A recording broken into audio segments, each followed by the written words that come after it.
Hello, Karen. Nice to talk to you again. It's been, geez, when was the last time we saw each other? You were down in Christchurch maybe last year? Yeah, exactly. Kia ora. Yeah, we would have seen each other in it would have been November when I was in Yeah. Christchurch. Yeah. And so have you been back up in Auckland since then? Like, let's give the listener a bit of a backstory. So you're currently in Edinburgh. Is that Yeah. where you're based at the moment?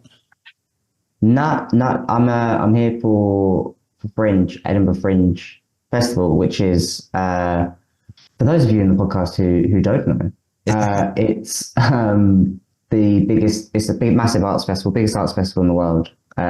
Comedy from all over the world. Lots of New Zealanders. Sadly, lots of Australians. Lots of just everyone, anyone who's anyone's here really. And like theatre, there's like non people performing in coffee shops, in bars. It's great. That's cool. Yeah. I think, to further illustrate the point as to how massive it is compared to like the average fringe festival, it is pretty much pedal to the metal for the whole month of August. Like Mm. people in New Zealand that might be familiar with fringe festivals going for 2 weeks, and the performers will put on maybe four shows, whereas Oh yeah. the typical fringe season is about 20 shows, I think. How many are you doing while you're there? I'm doing a New Zealand one. I'm only doing two, but Ah, yeah, most people do because I have to work to be here because Fringe is also notoriously. So I'm paying I'm paying a lot of money to stay on. I guess what we in the business call a pull-out bed in a living room. Um, Le Sofa. no, the sofa as it's Le called on the Sofa bed. continent. Yeah. Oui. Yeah. Yeah, people do like a month of shows. It's like you have, I think a lot of people do like 25 shows with one Uh-huh. day off or 2 days off. I find that idea of the fringe accommodation economy so fascinating because if I well, just even thinking about the effect that the fringe has on the city of Edinburgh once a year Mm. is fascinating because for this 1 month the whole town is kind of consumed by it, and Mm. I've heard that the accommodation is almost the hardest thing to get. Like if you even if you get a venue, which can be difficult, um, on top of that, you've then got to find somewhere to stay. And I sort of think, do you know when people used to go on those camping trips in New Zealand where they would be leaving and have to book in their stay for the next year? Otherwise, they wouldn't get it Yeah, again. I think it's a bit like that, right? yeah, exactly. Like think we sorted this out relatively late and we did it in January or February. Hmm. Um, oh, did that notification come through on your end? I just got, No. anyway, no, okay. I didn't know how headphones work on this thing, Yeah, no, it's but all good. yeah, like I don't want to, offend any landlords out there, but it is we, insane. we already lambasted them in an episode of What Do We Reckon? So yes, you're among friends here. Okay, good. I know. Don't want any hate mail, Kieran. This Yeah. is very inclusive to us owners of 17 houses. Yeah. Um, So but you yeah. went over for work. Is this just sort of a happy, like while you're working there, you could also happen to be able to do the fringe, or did you go over specifically for the fringe? Oh yeah, no, so I moved it back to so I was in Auckland till May, and then I moved back to London um Ah, to in hindsight not get paid much to do comedy there. And yeah. and then I came back. So I wanted to come back and settle before the fringe. Oh, that's great. So you've been living in London for about a year now? Oh no, a couple Ah, months right. back. Okay. Um, May this year. yeah. And how's that kind of experience been? Are you from London? I'm from near London. Mm. From a small town, which has no real claim to anything. Really, it's just a Yeah. little town outside of London. Yeah. But yeah, no, and then London's cool. London's a lot, especially after living in Auckland, where people have so much time and nothing's really that big a deal. And moving to London, Oh, where everything is about 100 miles an hour. is it It's a really? bit. It's a very different experience. Yeah. Yeah, I've got a very good friend. One of my childhood friends is living there at the moment, and the thing he said he misses about New Zealand is the more relaxed pace of life. So I think you might be onto it there. How's comedy been going on there? Have you been getting up at pub gigs and all that sort of thing? Yeah. So I started comedy in London. So it's just like coming back and doing the gigs I was doing before, doing some new stuff, meeting. Just it's kind of been quite easy just to settle back into what I was doing before. Everyone's so actually, really you nice. coming to New Zealand, that was more of the trip for you then. How long were you over here for? I left London in January last year and came back. So like a year and a half, nearly 18 months. I didn't realize you were in that country for that short, but that's great. So then have you got I think by the time this drops, the Fringe Festival will be done, but let's talk about your show. Have you done the 2 shows yet, or have you still got them to come? No, it's still got them to come. They are very work in progress. So I have written about 4 jokes and I'm going to spread them over an hour. Was this the show called Trying My Best? Yeah. It's the one I came to Christchurch to do. Yes. I remember seeing the poster for it. What's the kind of, does it have a sort of narrative to it, or is there any kind of narrative story that you've got going? Oh yeah. It's definitely a narrative. It's all good Fringe shows. It's about death. It's it's not, but it's about. I started talking about my mom. So my mom, my mom died when I was young, and it's about me talking about it for the first time. Really? Because a lot of times I didn't talk about it because people get awkward and feel sorry for you. Yeah. Tough thing to open a comedy show with, eh? But it's a weird thing to feel sorry for someone about their own life. It's kind of it is very much taking the on behalf of, getting offended on behalf of to that next level, isn't it? Yeah. Oh wow. So as someone with a parent, how dare you? So then how far away are your 2 shows from when we record now? How long have you got to kind of get it into? I've got 9 days till 9 days. which is it's some days. Yeah. But I think the other thing for the listener, if they're not informed about the Edinburgh Fringe, is you might actually be able to answer this question for me quite a lot better, because to my understanding of the UK scene, people used to, if I'm remembering this correctly, people used to work on their tour show. They'd kind of started off at Edinburgh and then they would take that on the road. But I've been talking to a few comics, apparently that's sort of shifting now, where people kind of end the run at the tour show at Edinburgh. Maybe you can shed some light. What's the sort of common life cycle of an hour in England at the moment? Oh, that's a very good question, and I don't really know. I think a lot of in London there's a lot of work in progresses, so it's a really good place to see people figuring out a show. I love that. I love seeing a work in progress. It's my favorite thing, and not on the list though. So it's my 11th favorite thing. Have you done a list of 10? I've done a list of 10. Is that too many? We found that 10 doesn't. We don't have a lot of time to go through each. Is it 5? Yeah, 5. Maybe. There's stuff here that's just padding. Really, I'm crossing them out as we go. Nice. Kill your. I was going to quote Neil Gaiman, but he's not a very. I shouldn't talk about him at the moment. Let's move swiftly on from that.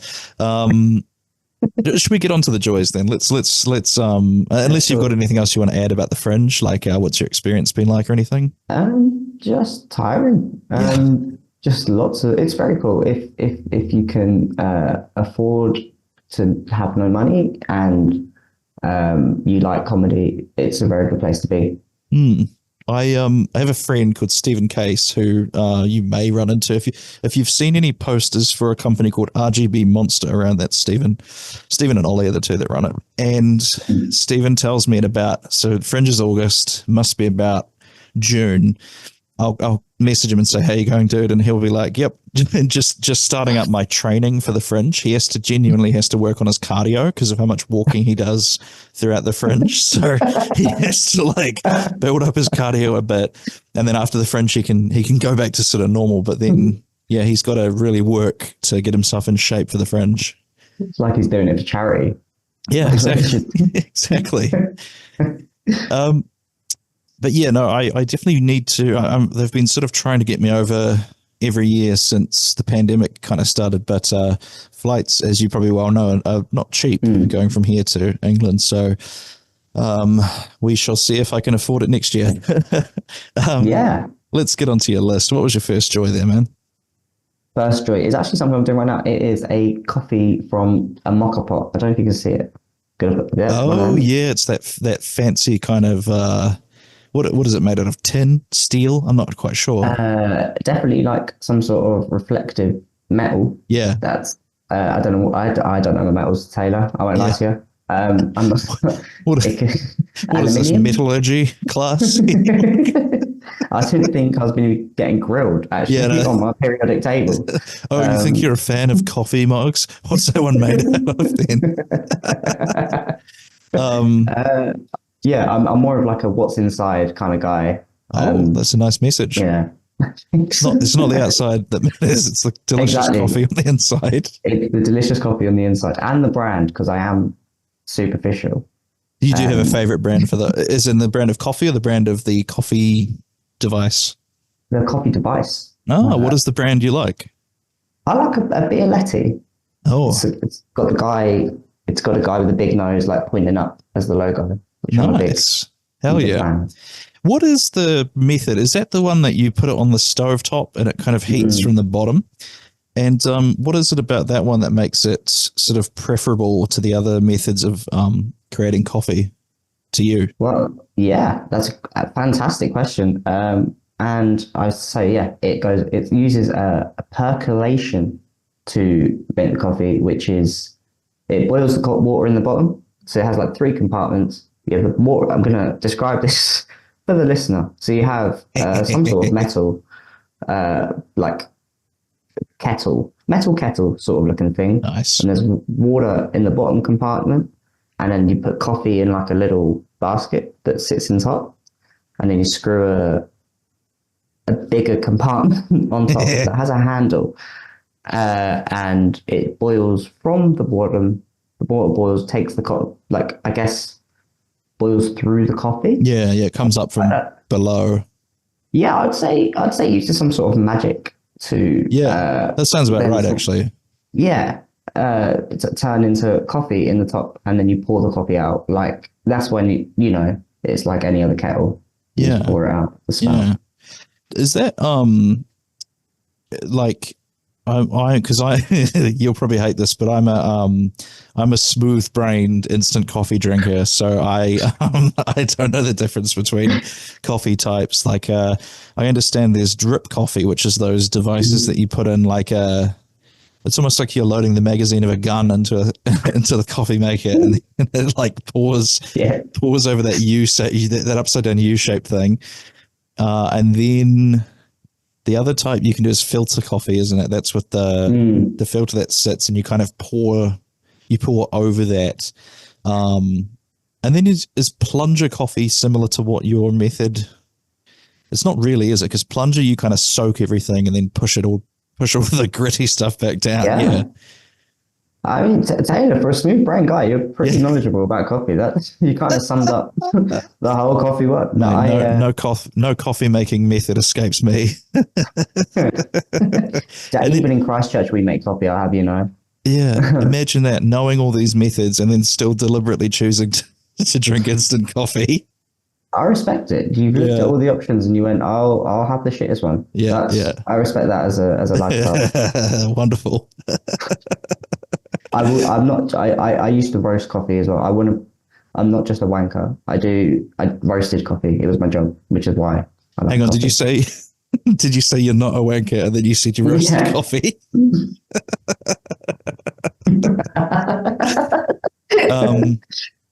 Have you got like, one thing I learned kind of recently is how different unroasted coffee beans look, to the point where the average pub quiz audience won't recognize what they are. They look, the green ones. Yeah, they were. I don't know what stage. It was a pub quiz that I was hosting. I don't know at what stage of the coffee process they were, because they looked squishy, and I guess yeah, I suppose they dry out in that process. You might be able to rectify this rumor, but I heard that all coffee comes from like one strain of the same plant. And if something ever happens to that plant, like it gets a virus and dies off, that'll be the end of coffee. That sounds mad. No, yeah. I can't say I don't know. I don't think that sounds mad to me. That'd be like, I guess that's the same with all living things. Like we all come from one strain of human. Yeah. And if we get one virus and die off, then which we nearly did. Good point. There'll be no humans. Maybe he was just fear mongering me. It was trying to sell me coffee at the time, so I don't know. He was a coffee monger. That's what. Yeah, exactly. So we actually spoke about this just before we went on the well, not on the air, but you know what I mean. You said you're just kind of learning that you're not as much of a morning person as you thought you had been. Is this like, if you were left to your own devices, what kind of time would you wake up naturally, do you think? Oh, well, this is the good thing about being at, I don't want to keep talking about the Fringe, but like you go to bed late and because you're kind of free. Like today, I have nothing really I have to go to. Yeah. It's kind of like as close to being retired as I can get. And I would say I used to like to think I would get up at like 5 or 6, like a real adult. Wow. Yeah, I used to think I'd like that, but I don't. I hate it. I would love to get up at 11. Actually, I think my dream would be if I could wake up at 11, but it still feels like it's 6 in the morning. That'd be pretty sweet, wouldn't it? In terms of lack of humidity, I think that's the only bad thing. Oh, does it get quite humid over there? Yeah, just at times. Like same when I was in Auckland. Like if I sleep in, I'd wake up. I go, oh, this is a smelly room. Yeah, that is the worst, isn't it? When you wake up and you've got like cotton mouth. Yeah, and I have terrible sleep habits, so I always wake up like. I'll wake up some random. It's kind of like, you know, like a bit like what you're saying. I'd love to be a 7 in the morning wake up person, and that's like I have that ambition, but obviously there's something gets lost along the way because I'll kind of stir and wake up at that point, and then I'll fall back asleep again, and then my natural time is about maybe 9:30, 10 at the moment. It's not too bad, but what sucks is because I'm only half asleep. When I initially wake up, my head's in a weird position on the pillow, so I always wake up with a fucked up neck, and you know, I've been breathing just through my mouth, so it's just horrible cotton mouth. So I kind of have to set an alarm and like you say, be responsible, be a proper human. Otherwise it's just awful. I don't think anyone who wakes up early is actually happy. No. Like, you got to think, what's, I mean, I'm not one to judge. You know, each to their own in that. I've woken up early for flights, so I get it. Yeah. But, that's a different type of wake up though. Somehow you can will yourself awake if you've got something exciting, like, Christmas morning or something like that, right? Yeah. Get me down Christmas morning. 4 a.m. I'm still waking up at 4 a.m. Not awake before 11 most days, but Christmas morning, oh man, I'm a bundle of energy. Give me those socks is what I'm shouting. What's that, sir? That's just it. Just give me. It was a silly joke. Socks. Yeah, exactly. Let me at them. I love a nighttime flight. We don't. I feel like our airlines now don't give us crazy hours that we can fly anymore. But I remember being like a little kid, and you have that exciting like go to the airport at 4 a.m. trip, and it must be international stuff that lands at that kind of time. It mustn't it? Yeah. But yes, no, a lot of good memories with that. Let's move along to your second tiny joy there. Sure. This is this is gonna sound weird considering what we just talked about, but being up early.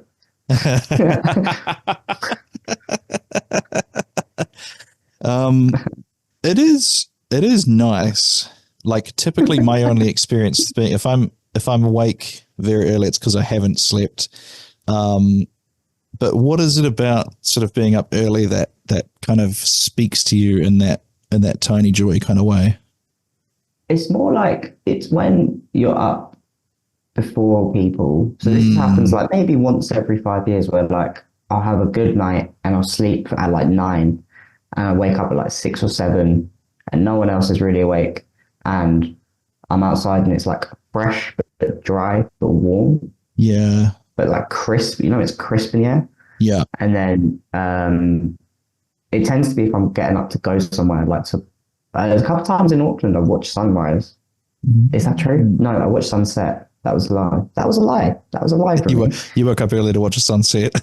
I woke up so early to watch the sunset. It was, but it's just because of the time difference. I was 14 hours to go. Yeah, exactly. You're currently it's about, what is it, 10 in the morning for you at the moment? 9 in the morning? It is 10:13. 10:13, yes. It's 9:13, the night in the future here in New Zealand. So coordinating these with people in the States and stuff is always a bit of an interesting balancing act. But not too bad, I think, between Edinburgh and there.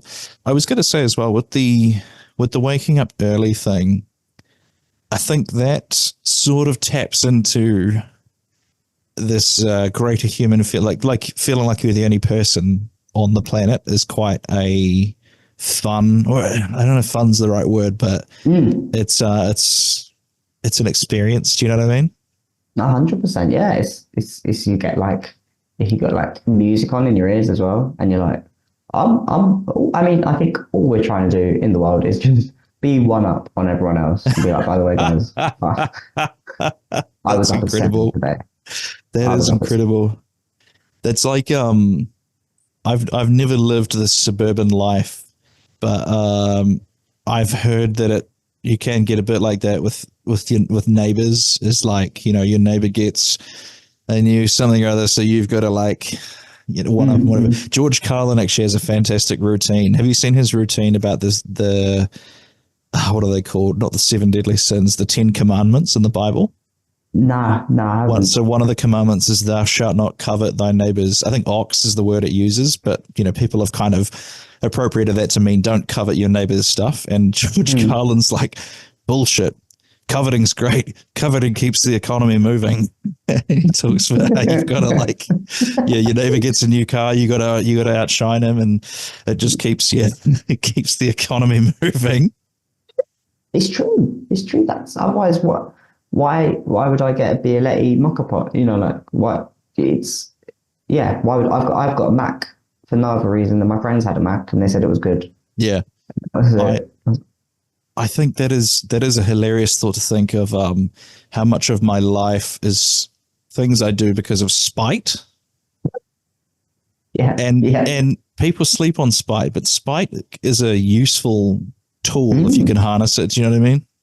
God, spite is arguably how Britain conquered the world, is through spite. Spite and spices. That's what they were looking for. Yeah. Oh, no, spite is a great motivator. It is. Yeah. Shame is another one I found that's interesting. Speaking of airports, doesn't that sound like a Fringe show? Taylor Ruddle, Spite and Shame. Yeah, I'd see it. Yeah. 3 p.m. in the monkey Me barrel. too. I can't wait to find out what it's about. I was gonna test this on you actually. So my next not Edinburgh, my next Fringe show, I'm tossing up the ideas that I'm probably on the spectrum of like autism, and I was trying to think of a good show title. Do you think it's funny to have a show title that's Taylor Ruddle can't afford an autism test? Just very factual. Because they're genuinely like $3,000 to get one done. I see. Yeah. And then that's why you're doing the show. Yeah, exactly. That's why I'm doing the show. It's to get it out there.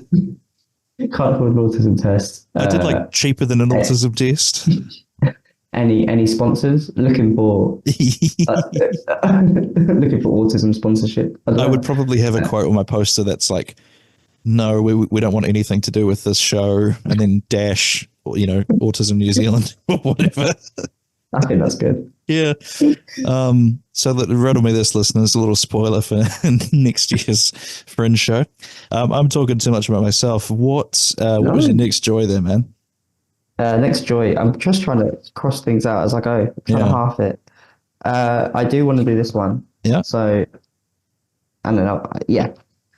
Meeting friends for dinner that you've not seen in ages. Oh, yeah, that's a tremendous that is a tremendous feeling.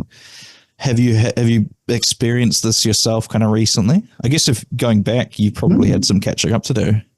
Yeah, loads of catching up. I was surprised at how the same. It's just the same. You just see Yeah. people. You're like, oh, it's the same. Yeah. You just I pick could have back up. waited.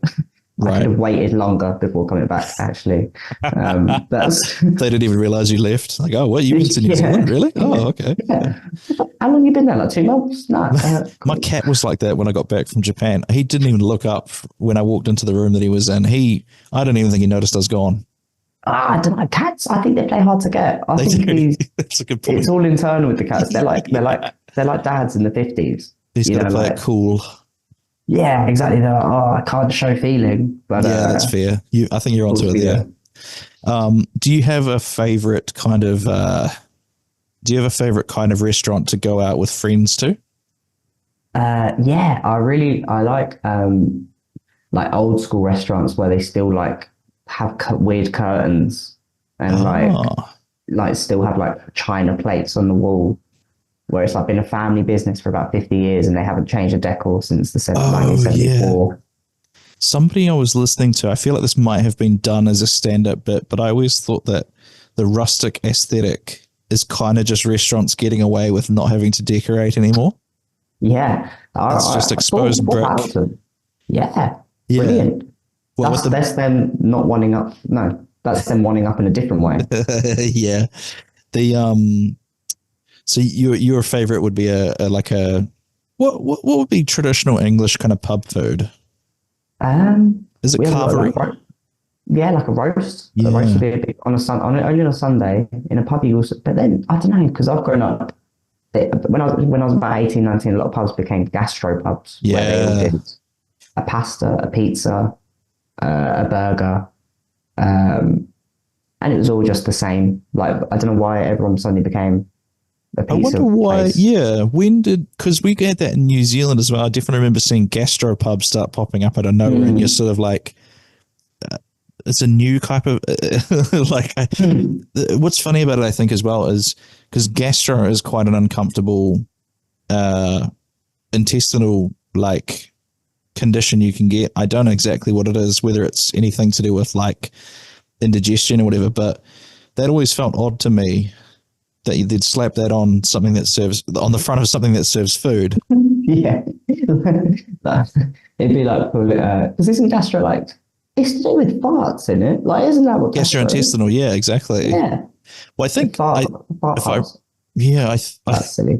I think it's your gastro is like your whole kind of digestive system. So it's probably like a food. Do you know, I learned something fascinating today actually as well. Do you remember how my last name is Ruddle, which I believe comes from Red Hall, which was obviously a place that people have lived in. But you know, people have like Cooper or Smith or something as the last name. We're weirdly sort of doing that now, because you know you'll have someone saved in your phone as like Pete Landlord or something along those lines. Yeah.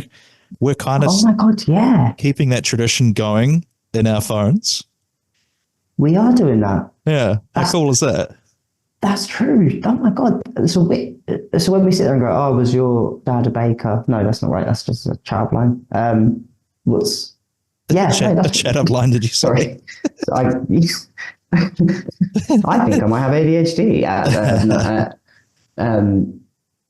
yeah, I don't have anything to add to that, but Yeah, that's a really cool I point. like I it. actually have you spoken about that on stage? No, it was just something I saw on. It was like a meme, I think I saw. So it's not a thought that I had necessarily, but it's Mm, something I do. Is I definitely put like how the relevant link to how I know someone. Well, this that's has really just fun. flown by. We've got 8 minutes left. Let's get on to those Oh other two God. joys. What was your next joy, mate? Okay, I'm gonna pick random ones. So this is a place called. So this is the fourth one there. Zahínos, which is where my mum comes from in Spain. Oh, So I am, despite everything about me, Spanish, not British. really? And yeah, we go there every year. Well, I'm going for 3 years, but I used to go there every year. Yeah. Um, Some travel plans might have gotten disrupted about 4 years ago, yeah, right? Yeah. yeah. It's a long walk as well, Is so I that where couldn't. you the origin of your surname comes from? Carr? Is that a Spanish name? No, that's Irish. So my dad's Irish. Well, Oh, dad's family's Irish from North, like a farm in Carr. Ireland. Yeah, that sounds Irish. Car. Yeah. So what about this place? Is there anything you like to do, or is it just kind of the fact that it's tied to your heritage that you like about it? Oh, well, it's like one of them. You get these in New Zealand as well because it's such a big Spain's such a big like land mass Yeah, that it's one of them villages which people just didn't go to for years. So it's like a tiny place in like a desert because it's so hot. yeah, So we go there and just it's like I got loads of cousins. yeah.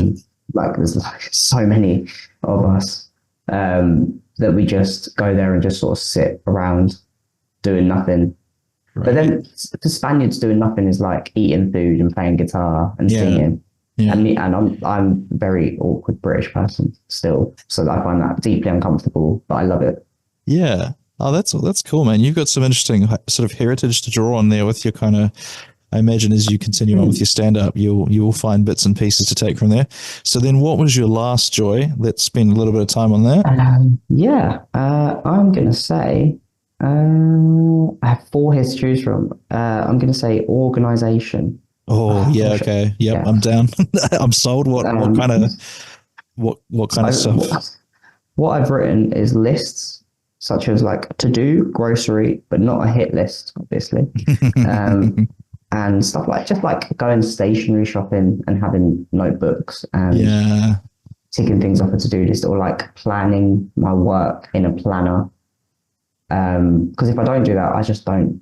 If I don't have it written down to do, I don't do anything. I found it interesting. I heard an interesting piece relating to that because I'm not good with. People would be surprised to learn that I'm not super organized. Just up in my head, I don't have a good memory, Mm, but using tools like calendars and stuff is like that's how I remember things. And it was a YouTuber that was his wife, I think, was a little bit annoyed that he had to write her birthday in in his calendar every year, and it was a kind of like why can't you just remember this thing? And his response was like, well. This is how I remember. Like your options are I write it in my calendar or I'm gonna forget. Like you can choose which one you want. yeah, And that opened my brain up a little bit. And I thought, yeah, that's by even though it's annoying that I can't just remember things, it's like this is how you remember things with a to-do list. mm, What is your system for to-do? Do you have multiple states of like doing, done, finished, or are you just are you? I guess if you're just crossing off items in front of you, there, are you just a done or not done person? yeah, I'm just a. I tried when I first started stand up to have a big like in progress joke to write about this sort of thing. That's all gone. I can't do that. That's too much. I can't. I really struggle with also overdoing things. Mm. So I have just this. I'm going to show you. I have this flip over. So it's just like a Yep. for the listener. This is a what we call a notepad. Oh, Um, with the spirals at the top, which is actually not my best for note. I only use these for to-do lists. yeah, yeah. That's a boring statement. But That's it's exactly the kind of thing my listeners will want to know. oh really? Like we Okay. get into the weeds about that kind of stuff in this show. Oh, okay. I'm gonna talk about it a bit more then. It's Yeah, about A5, probably a bit like half of an A5 size, would you say? This is yeah. A5. And it's got about one, two, three, four, five, about 12 spirals at the top. And it does I like Yeah, that's a of satisfying, lifting it over the over. top. Yeah. Yeah. So what I'll do is I'll just literally bullet point and list down what I need to do Hmm. in no particular order and just scribble it out once it's done. And that's it. Nice. Brilliant. Well, we've got about 3 minutes left, so let's get all the plugs in. I think by the time this goes out, you will have been long done with the Fringe Festival. But Hell yeah. what are your social media pages that people can follow you on? Oh yeah, I am on Instagram and it's Keiran, my name, Kieran, full stop, dot car underscore. Because that's hard to say on a podcast. we will definitely chuck them into the show notes below.